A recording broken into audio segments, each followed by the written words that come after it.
tentang rakus ya, dan panjang akan-akan. Bismillahirrahmanirrahim. Qala al-musannif rahimahullahu ta'ala wa nafa'ana bihi wa ulumihi fid dharain amin. Wa ruwiya an Rasulillah sallallahu alaihi wasallam annahu qala ana za'imun li thalathatin bi thalathatin lil mukibbi ala dunya wal haris 'alaiha wasyahid biha bi faqrin la ghina ba'dahu wa syukrin la marra minhu wa hammin la marra ma'ahu. Disebutkan dalam sebuah hadis dari Rasulullah SAW bahwasanya Nabi Muhammad SAW pernah bersabda, "Ana za'imun, aku menjamin li salatati bi salatati." Aku menjamin 3 orang dengan 3 hal. Aku menjamin 3 orang dengan 3 hal. Lil muqim ala dunia, orang, yaitu aku jamin dari orang yang menyibukkan diri dengan dunia. Wal harisi 'alaiha, dan orang yang rakus terhadap dunia. Wasyahih biha, dan orang yang pikir terhadap dunia. Bifakrin la ghina ba'dahu, dengan kefakiran yang tidak ada kecukupan setelahnya. Wa syughlin la faragha minhu, dan kesibukan yang tidak ada waktu senggang darinya. Wa hammin la faraja ma'ahu, dan kerisauan yang tidak ada kesudahan atasnya. Ini hadis Nabi sallallahu alaihi wasallam. Dalam hadis ini Nabi menyebut ada 3 orang. Yang pertama adalah orang yang selalu menyibukkan diri dengan dunia. Tentu tujuannya menyibukkan diri dengan dunia di sini terkait dengan orang yang kedua, yaitu al-haris, rakus, rasa rakusnya terhadap dunia, wasyaki, dan orang yang pikir dengan dunia. Ini 3 orang yang Nabi sebut 3 kelompok. Barang siapa yang tergolong di dalam ketiga kelompok ini, maka Nabi akan jamin dengan 3 hal pula. Yang pertama, orang yang mukib itu secara harfiah artinya dari kata kabba yang buku itu mencampakkan atau menjerumuskan, atau kalau kata yang simpelnya nyemplung, begitu kan kira-kira, nyemplung. Karena ada hadis Nabi, man kana fi qalbihi mithqala habatin min khardalin min kibrin habbahu Allahu wajhahu atau biwajhihi minna. Barang siapa yang mati dan ketika dia mati di dalam hatinya terdapat sedikit daripada kesombongan, maka Allah akan dirumuskan wajahnya itu mau cemplungkan ke neraka. Dan mungkin ada dunia adalah orang yang terjun, bukan sekedar tergelincir, tetapi memang dia sudah menceburkan seluruh waktunya, seluruh daya dan upahnya hanya untuk dunia saja. Jadi kalau dia punya waktu itu sehari 24 jam, oh jangan-jangan seperti konsepnya siapa itu? Foundernya Alibaba, Jack Ma. Nah, ya kan? Dia punya konsep 24/7. 24 jam dalam 7 hari nyari dunia, gitu kan? Jadi tiap hari nyari dunia dan sehari full, sehari malam kalau ini orang pertama, habis waktunya betul-betul untuk mengejar dunia. Kalau perlu berangkatnya matahari belum terbit, pulangnya matahari sudah terbenam dalam atau benam itu 10 malam. Hanya untuk mengejar dunia ya. Kita belum berbicara bahwa dunia itu dia gunakan sebagai sarana untuk akhirat, bahwa dengan dunia dia sungguh-sungguh cari nanti bisa banyak ibadah, bukan itu. Tetapi memang dia betul-betul nyari dunia saja, dunia top. Akhirat sudah tidak ada sama sekali, apalagi ibadah. Ini kelompok yang pertama. Nah, kepada orang seperti ini Nabi menjanjikan apa? Bifakrin, Nabi justru menjanjikan orang itu akan ditimpa kefakiran. La ghina ba'da, dengan kefakiran yang tidak ada kecukupan, nggak ada rasa cukup setelah itu. Nih, Nabi jamin juga yang seperti itu tingkah lakunya justru sama Nabi dijamin dia akan fakir, tidak akan pernah merasa kaya. Boleh jadi hartanya memang bertambah, materinya, rumahnya yang dari 1 sekarang sudah jadi 3, barangkali begitu. Kendaraannya tadi mungkin 2, sekarang sudah 5, barangkali begitu. Tetapi kekayaan yang materi itu tidak mendatangkan kekayaan hati, apalagi kekayaan jiwa. Karena hatinya tidak kaya, maka terus merasa kurang, merasa susah. Sampai-sampai kalau nanti ada disampaikan tentang firman Allah, walillahi 'alan nasi hijjul bait man istata'a ilaihi sabila, itu. Dan bagi Allah itu, atau hanyalah karena Allah diwajibkan bagi manusia itu untuk berhaji. Man istata'a ilaihi sabila, yaitu bagi orang yang mampu. Apa kata dia? Saya belum mampu. Barangkali begitu. Kurban, datang waktunya Idul Kurban. Karena dalam mazhab Syafi'i kurban itu bukan wajib tetapi sunnah muakkadah. Walaupun ada ancaman kalau mampu tapi nggak berkurban itu dicela, kata dia dalam hatinya saya belum mampu, saya belum kaya. Padahal dia lebih sedikit hartanya dari dia banyak yang kurban. Jadi itu adalah jiwa hati yang tidak merasa kaya, selalu merasa fakir. Jangan-jangan nanti kalau ada bansos nggak dapat dari RT dia mana? Gitu kan? Kenapa dicoret kayak gitu kan? Kalau sakit dia sibuk betul banget ngurus surat keterangan miskin. La ilaha illallah. Naiknya Pajero, tapi ngurus surat keterangan tidak mampu. Kan ini, ya itu kalau hatinya yang miskin. Nauzubillah, subhanallah. Jadi Islam tidak melarang seorang Muslim untuk bersungguh-sungguh mengejar dunia, tidak. Tetapi tujuannya itu jangan hanya semata-mata karena ingin dunianya. Harus ada di situ semangat bahwa kalau hartanya banyak, dia bisa berbuat lebih banyak untuk agamanya, untuk saudaranya, bukan untuk dirinya. Ini yang pertama. Alhamdulillah. Yang kedua kata Nabi wal haris, ya, orang yang rakus terhadap dunia itu akan diberikan janji oleh Nabi apa yang dia dapatkan, sublin la faragha minhu. Orang yang rakus terhadap dunia akan diberikan oleh Nabi kesibukan yang tidak ada waktu senggangnya. Saya ingin tanya kepada jamaah sekalian, antara sibuk dengan produktif sama apa beda? Beda kan? Jangan sok sibuk kan gitu ya. Jangan jadi orang yang sok sibuk gitu kan. Yang penting itu produktif, bukan sibuk. Wah, lagu-laguan sibuk pemakainya, tapi nggak ada hasil. Ya kan? Kasih ya. Seorang Muslim dituntut menjadi pribadi yang produktif.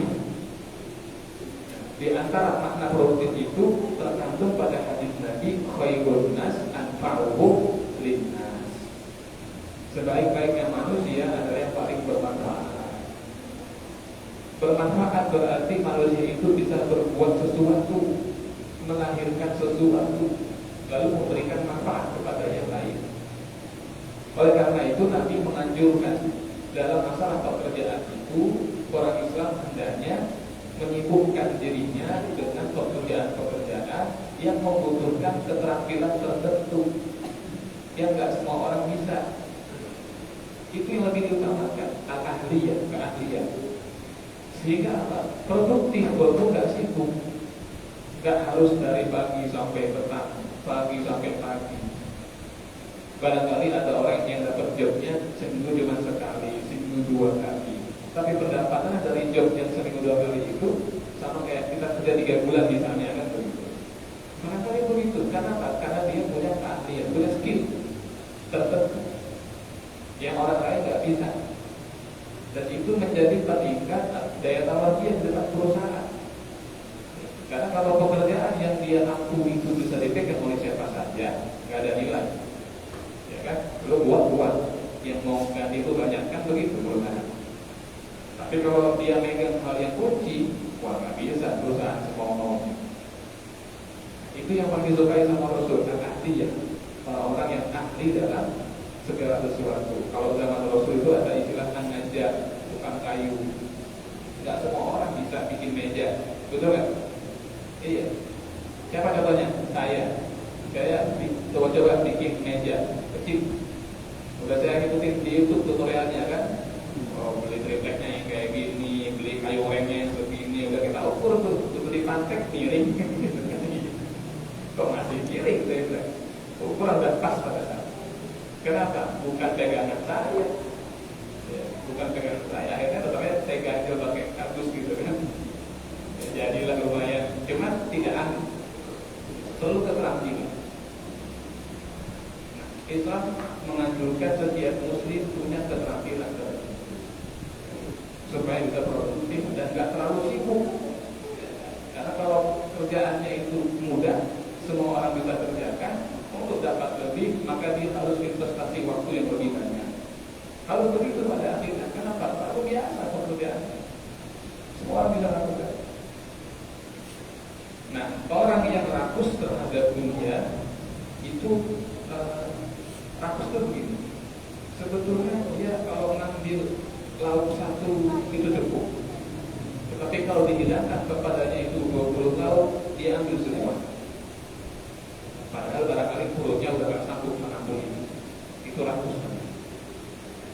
Barangkali sebetulnya orang itu sudah cukup dia dengan harta yang segini, dia tidak akan menjadi pengemis.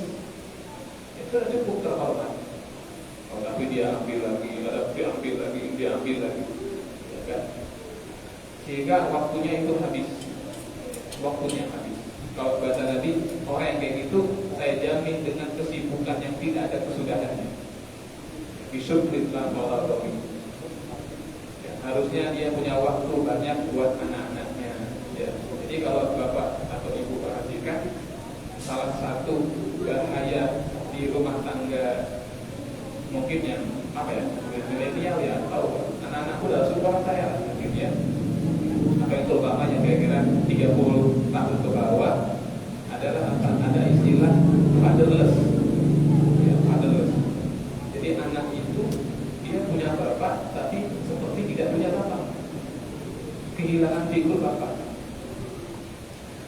Ini baik laki ataupun perempuan nanti akan ada mudarat pada anak. Lebih berbahaya lagi kalau sampai yang hilang adalah kedekatan secara batin antara anak dengan orang tua.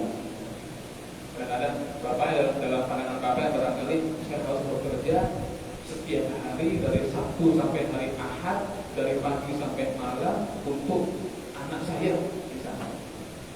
Tapi dia lupa bahwa ada kebutuhan lain pada anak itu selain materi. Dia butuh mengajar bapaknya, dia butuh ngobrol dengan bapaknya, dia butuh jalan-jalan sama bapaknya. Kalau itu sekedar mungkin ke mana, ke pasar malam lah, kemana lah, momen itu akan terulang. Akibatnya begitu sang anak itu remaja, hubungan sama orang tuanya jauh. Itu yang banyak terjadi, sehingga jadi masalah di kemudian. Nah, maka Nabi wanti-wanti betul, jangan sampai seperti itu. Kerja Senin sampai Jumat, mentok-mentok sampai Sabtu. Tetap harus ada waktu untuk keluarga. Jangan habis, ya, jangan sampai nggak ada waktu buat keluarga. Jangan sampai begitu. Kalau nggak nanti disebut besok dengan orang begitu, dikasih kesibukan yang nggak berkesudahan, sampai nggak ada waktu. Makanya Al-Imam Ibnu Athaillah As-Sukandari itu di dalam kitabnya Al-Hikam itu dan di dalam syarah kitab dikatakan bahwa di antara rezeki yang diberkahi Allah itu adalah apabila satu pekerjaan yang diberkahi Allah ridho pada pekerjaan kita adalah satu kalau yang wajib nggak tertinggal. Jadi pekerjaan itu kita sholat wajib nggak lepas. Kalau laki-laki sholat Jumat nggak lepas. Nah itu tanda yang pertama. Yang kedua adalah masih bisa mengerjakan yang sunnah. Di selain yang wajib, yang sunnah bisa dikerjain itu.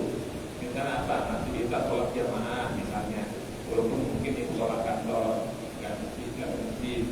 Masih bisa puasa sunnah misalnya, masih bisa sedekah yang sunnah.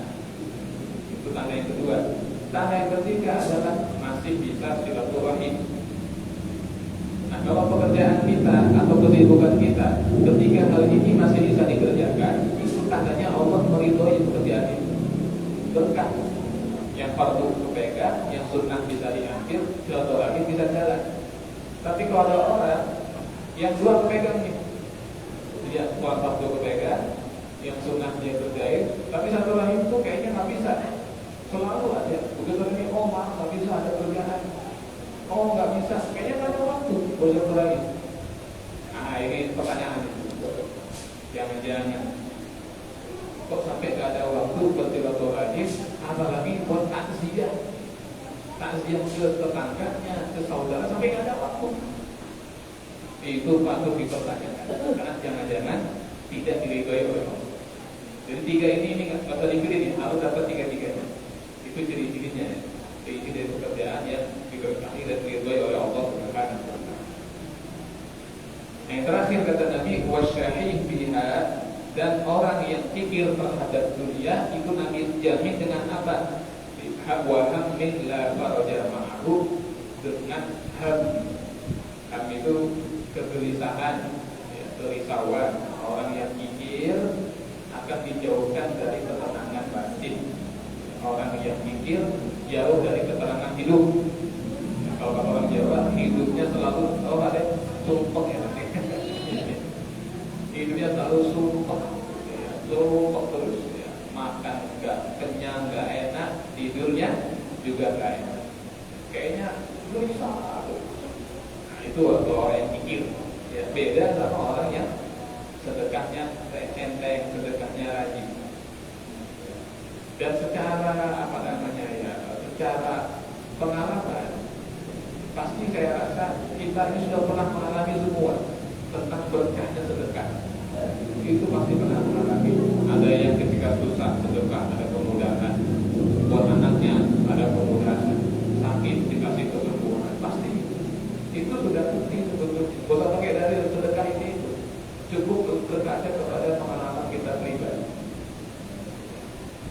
Maka orang yang sulit was-was terus, cintanya kepada harta itu ya melahirkan ketidaktenangan. Dia takut berpisah dengan hartanya, takut mati, takut dicuri.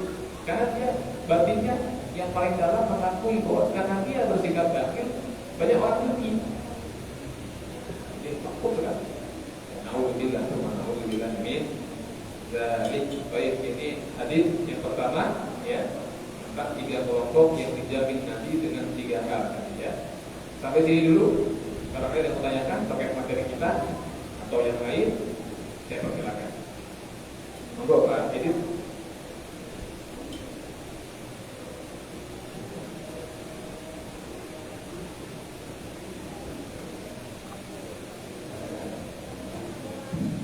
Terima kasih Ustaz. Assalamualaikum warahmatullahi wabarakatuh. Waalaikumsalam. Ya, ini kan buat soal rakus gitu Ustaz. Nah, pengertian rakus kan terkesan mempunyai kekayaan tanpa batas gitu. Kalau ditafsirkan bebas gitu, apa aja disingkat. Nah, pertanyaannya itu kaya raya yang pas menurut ukuran agama kita itu seperti apa gitu? Pertama itu dulu Ustaz. Baik, pertanyaan yang baik. Apa ukurannya kaya raya yang pas ya menurut agama kita? Atau kekayaan seperti apa ada ukurannya? Oh ini pas itu berarti kan cocok atau bagus begitu kan? Atau yang baik ada ukurannya? Kalau ada mungkin ukuran nominal berapa saldonya barangkali begitu kan? Nggak ada. Ya, dalam Islam tidak ada batasan tentang kekayaan. Islam hanya membagi kekayaan menjadi dua, kekayaan jiwa dan kekayaan harta. kaya jiwanya, terlepas dari miskin harta atau kaya harta, pasti mulia. Tapi orang yang kaya harta, kalau tidak kaya jiwa, pasti hina. Itu ya, jadi kaya harta dan kaya jiwa. Untuk harta, kalau kita lihat bagaimana misalnya Nabi Sulaiman alaihissalam sebagai seorang mukmin kepada Allah, kekayaannya tentu luar biasa. Atau Nabi Muhammad SAW juga punya kekayaan yang berlimpah. Saya sering mengatakan bahwa sebagai seorang Rasul, beliau memiliki amanah untuk mengurusi 9 istri dengan 9 keluarga. Yang kalau kita modernkan, kebutuhan rumah tangga kita satu istri, katakanlah minim, katakanlah kita ambil yang sedang-sedang, rumah tangga kita uang dapur itu sebulan 3 juta atau 4 juta untuk istri itu. Kalau 9, udah 4 kali 9. Kalau nabinya miskin, bagaimana menangkan? Jadi dalam konteks itu memiliki harta yang banyak tidak terkenal. Yang jadi masalah kemudian harta itu di mana diletakkan. Contoh misalnya, Al-Imam Hasan Al-Basri itu hartawan yang luar biasa. Tetapi meskipun panjangnya hidup, beliau lebih sering menghabiskan malamnya di atas sajadah daripada di atas ranjang. Itu yang beliau. Walaupun stok makanannya luar biasa, tapi lebih sering berpuasa daripada makan.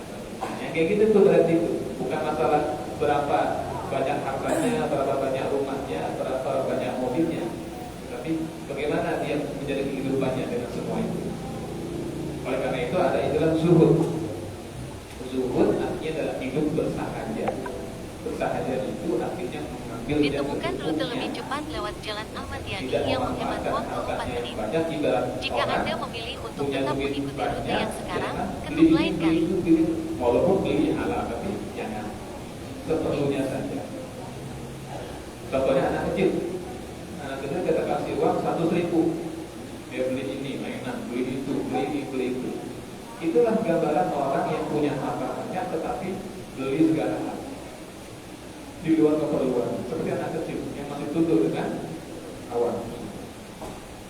Itu kan ya.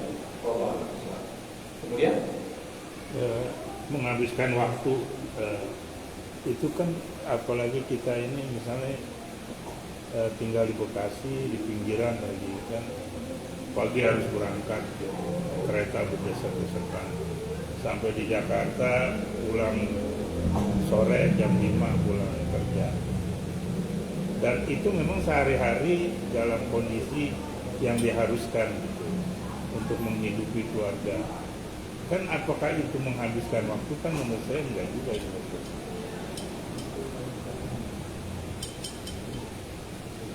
Itu maksud saya, kondisi masyarakat kita kan sebetulnya seperti itu gitu. Baik, ini pembahasan yang tidak singkat ya, tentang masalah menghabiskan waktu, karena ada jam kerja yang rata-rata itu 8 jam dalam sehari, ada 8 jam. Soalnya kemudian apakah 8 jam kerja beda dengan, jadi 8 jam kerja beda dengan kerja 8 jam. 8 jam kerja itu hanya merujuk pada 2 batas waktu, awalnya di sini, akhirnya di sini, 8 jam. Tetapi kalau kerja 8 jam, berarti 8 jam itu dia terus langsung begitu. Itu kerja 8 jam. Nah, yang mana kita sebut dengan menghabiskan waktu itu? Seseorang yang dicela ketika menghabiskan waktunya untuk mengejar dunia, berarti waktu itu memang dia investasikan seluruhnya. Kalau 8 jam tadi, memang 8 jamnya itu dia kerjakan untuk dunia. Waktu sholat lewat, gak sempat sholat, gak sempat ini, gak sempat ibadah. Jadi tetap kerja, kalau sampai malam, yang kayak gitu. Tapi kalau dia kemudian menjadi harinya, di mana dia berangkat ke kerja, kita nggak bisa pungkiri bahwa efek kerjaan terutama yang di belakang meja, kalau lagi banyak banget, kalau lagi nggak ada ya senggang, kalau cuma duduk paling ngapain. Nah, daripada kita duduk dengan ngomongin kita sambil zikir, sambil apa, jadi ibadah. Ya. Itu menurut saya. Ya, jadi bukan semata-mata seorang tidak boleh menghabiskan waktunya sekian lama untuk bekerja, tetapi yang dicela adalah ketika memang habis betul hanya untuk dunia dan tidak diisi dengan ibadah sama sekali. Bahkan perlu ibadah yang wajib pun dia abaikan. Saya punya kawan, dia bekerja di perusahaan Jerman, perempuan, orang Maroko, anak budi. Begitu dia lulus interview, dia ngomong ke saya, karena dia waktu itu staff saya, dia ngomong gini, Mister, saya terima nggak ya? Ngomong gitu. Dia bilang, kalau saya terima, kan udah terima. Iya, cuma untuk sholat susah. Jadi sholat susah. Kalau dari mana? Saya nanya ke yang sudah di sana. Itu. Jadi kalau sholat itu nyuri waktu. Berapa gajinya? Sekian, pakai standar euro. Dia bilang jangan. Alhamdulillah tuh dia sholat. Dan sekarang dia bekerja sebagai staf PBB ada di Kenya. Wah, saya bilang gitu kan. Dengan gaji yang lebih baik dan sholatnya bisa terjangkau. Nah, kadang-kadang gitu tuh. Itu ujiannya kemarin. Ya Allah. Baik, ada lagi? Ya Allah.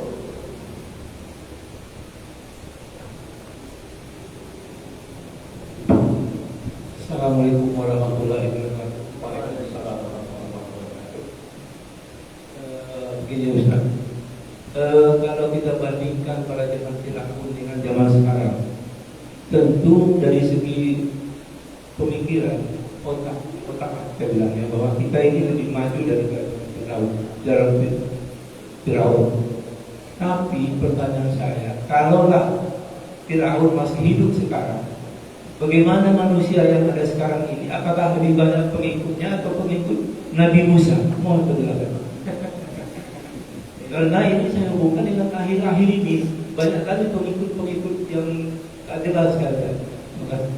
Baik, pertanyaan yang baik. Kita berandai-andai, ya seandainya Fir'aun itu lahirnya di zaman kita, ya di era modern seperti ini, kira-kira banyakkan orang ikut dia atau orang ikut Nabi Musa alaihissalam? Rasa-rasanya sih mungkin 90% ikut Fir'aun daripada ikut Nabi Musa. Karena tantangan terbesar Nabi Musa alaihissalam adalah mendakwahkan yang ma'ruf dan mencegah kemungkaran yang dikerjakan oleh penguasa. Itu. Bandingkan dengan misalnya ini misal, saya bukan bermaksud membeda-bedakan para nabi, tidak, tapi bandingkan sama Nabi Isa bin Maryam yang ketika berdakwah itu tantangannya ya tokoh masyarakat gitu kan, tapi penguasa, pemimpin raja itu kan Romawi, tidak langsung head to head dengan Nabi Isa bin Maryam. Begitu juga dengan Nabi kayak Nabi Yusuf, ya Nabi Syuaib, ya kan. Tapi Nabi Musa yang dihadapi itu seorang raja yang sangat berkuasa, yang luar biasa pokoknya. Oleh karena itu masyarakat secara umum biasanya lebih takut ya kepada penguasa daripada ancaman neraka. Yang kedua, masyarakat secara umum lebih senang dengan kenikmatan dunia yang pasti dan terlihat daripada janji-janji akhirat yang mereka tuh nantilah, belum pastilah, begitu. Dan itu yang juga kita lihat di zaman kita. Kenapa? Karena kita hidup di zaman yang sangat materialistik. Ya, semua harus materi, harus ada bukti, kayak gitu-gitu. Sedangkan keimanan itu kebanyakan adalah perkara hati, ya, dengan perkara keyakinan. Itu makanya bukan materi. Oleh karena itu kalau di zaman ini muncul Fir'aun, saya rasa 90% itu lebih pilih Fir'aun daripada Nabi Musa. Alhamdulillah, alhamdulillah ini dari kamu istilah flexing zaman sekarang kita kira istilah flexing aja kita memamerkan kekayaan. Itu ciri-ciri masyarakat yang sudah materialistik. Karena dengan memamerkan kekayaan, walaupun harus ngutang sana ngutang sini, yang paling terlihat dia punya sesuatu, berarti apa? Secara umum, tolak ukur kita dalam menilai mulia dan tidaknya seorang adalah kekayaan. Itu gambaran umum sebetulnya. Dan salah satu ciri masyarakat yang akan runtuh adalah materialisme di dalam peradabannya. Lihat Romawi, lihat Yunani. Dan itu terjadi, na'udzubillah. Ya, cuma na'udzubillah. Saya kira itu. Allah.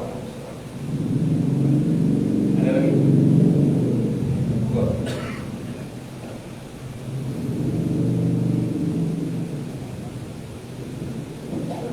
Assalamualaikum Pak Ustaz. Waalaikumsalam. Saya ingat kita yang sahabat Rasulullah itu, sahabat Nabi, kita didoakan untuk menjadi orang kaya. Kemudian setelah kaya, dia lupa akan kewajibannya. Nah, terus ada doa juga yang kaya dan si kaya dan miskin di dalamnya terdapat kebaikan. Yang saya kalau si miskin itu kebaikannya di mana? Baik, pertanyaan yang baik.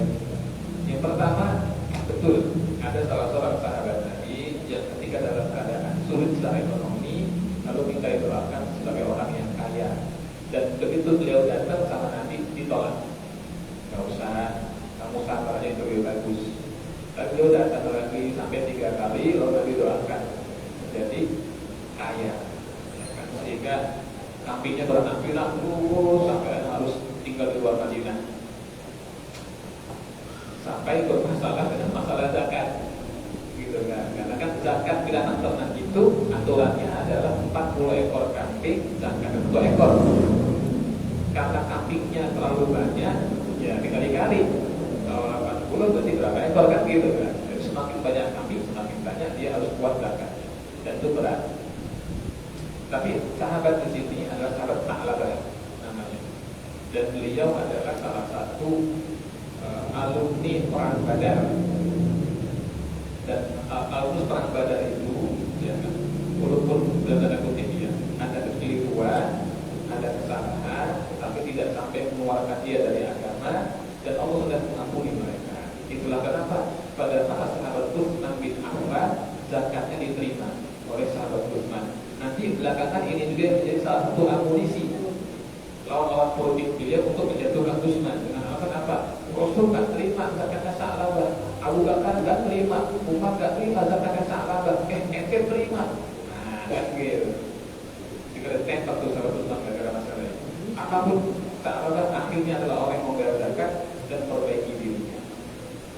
Yang kedua, benar bahwa di dalam kekayaan ada kebaikan, di dalam kemiskinan juga ada kebaikan. Apa sih kebaikan dalam kemiskinan? Pertama kita pahami dulu bagaimana sudut pandang Nabi tentang kebaikan.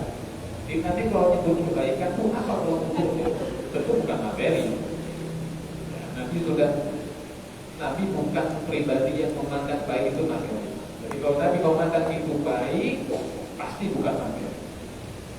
Maka kalau orang kaya, Nabi sebut ada kebaikan, bukan karena hartanya banyak, tapi karena hal yang lain. Misalnya apa? Dengan hartanya dia bisa berinfak, berjihad, berhaji dan lain-lain. Orang miskin disebutkan oleh Nabi baik, juga pasti bukan karena hartanya, tetapi karena dengan kemiskinan itu maka akan lebih tawadu dalam hidupnya, akan lebih sedikit pertanyaan rohnya kepada dia, dan lain-lain dan lain-lain. Yang penting adalah miskin atau kaya yang Nabi perintahkan adalah bertakwa kepada Allah. Karena bertakwa itu antara sabar sama syukur, antara dua itu. Pak. Assalamualaikum warahmatullahi wabarakatuh. Mengenai pekerjaan Ustaz. Apa? Pekerjaan. Ini ada orang datang nggak kerja menghasilkan uang. Nanti kerjanya ibadah tuh bisa dilakukan oleh dia. Wajib, makdoh, ya, rahim, ya. Nah itu termasuk yang gimana Bapak? Assalamualaikum. Bapak dari mana asalnya? Dari mana asalnya? Sumatera Barat. Tahu penulis dari Bukit Tinggi namanya A. Nafis. Nah, dia punya buku bagus itu, kumpulan cerpen, ya, surat tua. Nah, baca di situ ada buku terkait dengan apa yang Bapak katakan. Itu ditulis tahun 1928 cerpennya. Jadi begini, orang yang menyibukkan diri dengan ibadah, tidak bekerja, ya kan, ini bagaimana dalam agama kita? Kalau dia nggak punya keluarga, nggak punya anak, nggak punya istri, itu bukan dia. Ya, dia belum menikah, dia nggak punya anak, nggak punya istri, nggak punya orang tua, nggak punya adik perempuan, ya sudah, silakan saja, nggak ada kutip. Tetapi dari mana kehidupannya? Barangkali menjadi tanggungan pengeluarannya, pamannya, dan lain-lain. Kita nggak bisa bicara begitu, karena itu terjadi pada masa Nabi. Ada seorang datang kepada Nabi, dia mengatakan, ya Rasulullah, saya punya saudara munafik. Itu tuduhan yang serius. Ya kan? Kok bisa munafik? Kata orang ini, karena dia itu menyibukkan diri dengan dunia. Nabi bertanya kepada orang ini, kamu apa yang kau? Kalau saya ibadah kepada Allah, saya ibadah kepada Allah yang banyak. Terus dari mana makan kamu? Dari saudara saya yang kerja itu. Dari mana pakaian kamu? Dari saudara saya. Dari mana tempat tinggal kamu? Dari saudara saya. Kata Nabi, dan aku bukan akbadu minka. Kalau itu saudara kamu ini lebih ahli ibadah daripada kamu, karena dia nanggung kamu semua. Ya kan? Jadi paling kira-kira gitu aja tuh. Ente jadi beban, paling begitu. Tapi kalau dia punya anak, punya istri, lalu tidak bekerja dengan alasan sibuk ibadah, nggak cukup kita celah, kita marahin. Ente pilih, cerai itu istri, gitu kan? Iya. Atau kerja. Nah, jadi itu malas. Dan dia menjadikan agama sebagai payung untuk sikap malas. Itu sikap yang sangat terjadi. Bagaimana kalau tidak bekerja? Bukan bekerja, ya kan? Tetapi ada penghasilan atau ada pendapatan. Kalau Bapak punya kontrakan 100 pintu, nggak usah kerja, nggak ada masalah, karena ada pendapatan. Jadi kita jangan lihat kerja atau tidak, tetapi ada tidak penghasilannya. Ada orang yang kerja tapi nggak ada hasilnya, ada nggak? Ya kan? Iya, ya kan? Kerja berat, kerjanya kayaknya punya kontrakan yang kurang punya lagi nih. Kerja berat, gajinya aduh kesian. Jadi bukan dalam tanda kutip bekerja sebagai sebuah status, tetapi yang pokok adalah dia punya pendapatan. Ya, alat, Allah. Saya kira itu. Ada lagi? Satu lagi Pak. Ya, satu lagi terakhir. Tadi kan diucapkan ini Pak, kaya raya kan nggak ada larangan kita. Ya. Tapi ada larangan adalah bermegah-megah.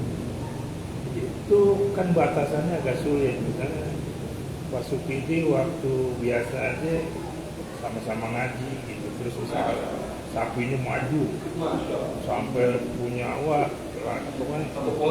dari sapi bisa jadi sosis tuh. Nah tiba-tiba dia udah pindah rumah. Sekali-sekali saya main itu luar biasa. Mobilnya udah 5, cuman istri masih 1 karena takut. Nah kan saya melihat Pak Sukidi ini berbangga-bangga gitu. Itu batasannya seperti apa gitu. Baik, Pak Sukidi kalau sudah begitu bagi-bagi mari saya sapinya gitu kan. Jangan ente simpan sendiri aja gitu kan. Sian. Baik. Apa kata bermegah-megah? Nah, bermegah-megah itu perkara batin. Tidak bisa kita ukur dengan penampilan lahiriah. Ya. Pada prinsipnya bermegah-megah itu adalah seseorang menyengajakan dirinya untuk memperbanyak sesuatu daripada materi, rumah, kendaraan, pengikut, termasuk pengikut. Follower saya, di jamaah saya, dia berbangga dengan banyaknya, itu masuk bab adalah ulum takatsur, bermegah-megah, berbanyak-banyak untuk menunjukkan ketinggian dirinya. Nah itu perkara batin. Jadi kita nggak bisa menilai bahwa kalau orang pakai mobil bagus, misalnya kemarin sebelum dia jadi wali kota, mobilnya misalnya apa? Katakanlah kayak mobil saya deh, ya kan, Sigra. Begitu udah jadi wali kota, dia pakai apa? Lamborghini misalnya gitu kan, yang ini terbatas. Kita nggak bisa tentu, wah ini orang kayaknya udah berpengaruh, belum tentu. Nah itu perkara batin yang tahu cuma dia dengan Tuhannya. Tugas kita bukan untuk menilai hati orang. Jadi nanti Pak Rizal datang pakai mobil baru, ya kan? Kita nggak bisa nilai. Wah ini kayaknya mau pamernya, nggak bisa. Nggak bisa. Kita nggak bisa nilai hati orang. Gitu Pak ya. Jadi jangan menilai hati orang itu apakah dia bermegah-megah atau tidak, karena batasannya bukan harta, tetapi niatnya. Ya, niatnya. Dan itu perkara yang gaib. Ya, walaupun nanti ada tanda-tanda lahiriah. Kalau di zaman jahiliyah itu ada seseorang datang nih, dia punya 10 budak, dia bawa, ya kan, Umayyah bin Khalaf. Nanti dia nawar-nawar, kata si pedagangnya, wah bos, ente kan orang kaya, orang dermawan, janganlah nawar-nawar, gitu kan? Ya sudah, karena dia malu digituin kan, nggak jadi nawar. Saya punya semasih burung, gitu. Nanti Abu Lahab lewat, dengar, tersaingi dia. Kalau ini satu kios di burung, kata Abu Lahab, yang 2 saya burung. Itu paling aduan itu. Maka tuh paling berbanyak. Untuk apa? Untuk mendapatkan pujian-pujian dari orang. Itu perkara batin.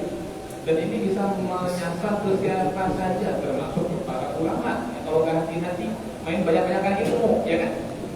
Itu saya kuasaan gitu. Hati-hati itu. Hati-hati. Jadi takasur adalah berbanyak-banyak, bermegah-megah untuk menunjukkan kemegahan dan ketinggiannya dibanding orang lain, dan itu perkara batin, kita nggak bisa nilai hati orang. Jadi jangan suudon sama saudara kita yang rumahnya bagus, ya kerjaannya, jangan suudon, ya kan, husnudon, husnudon saja. Saya kira itu ya, semoga ada manfaatnya. Aku Abdul Aziz, subhanallah.